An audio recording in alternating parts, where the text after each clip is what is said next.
41 год потерь и страха. Заревом кровавым пламенел.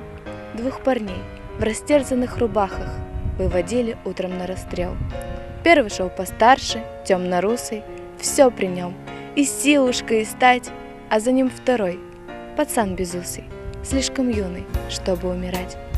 Но сзади, еле поспевая, семенила старенькая мать, о пощаде немца умоляя.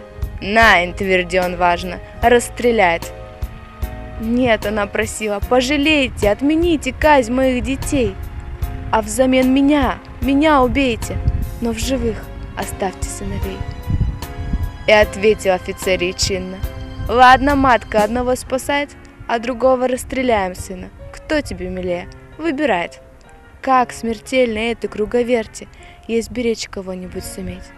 Если первенца спасет от смерти, то последуешь обречен на смерть». Зарыдала мать, запричитала, вглядываясь в лица сыновей, будто бы и вправду выбирала, кто дороже, кто роднее ей. Взгляд туда-сюда переводила: «О, не пожелаешь и врагу мук таких!» Сынов перекрестила и призналась в лице: «Не могу». Но тот стоял непробивая, с наслаждением нюхая цветы.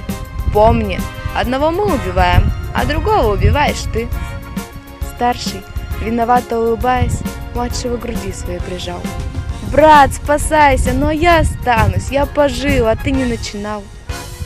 Отозвался младший: «Нет, братишка, ты спасайся, ну что тут выбирать? У тебя жена и ребятишки. Я не жил, не стоит начинать». Тут учтиво немец молвил: «Бит ты!» Отодвинул плачущую мать, отошел подальше деловито и махнул перчаткой: «Расстреляет!» Ахнули два выстрела, и птицы разлетелись дробно в небеса. Мать рожала мокрые ресницы, на детей глядит во все глаза, а они, обнявшись, как и прежде, спят свинцовым беспробудным сном.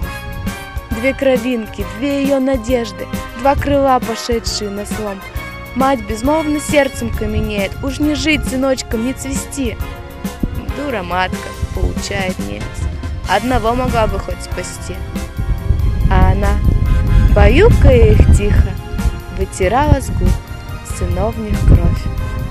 Вот такой убийственно великой может быть у матери любовь.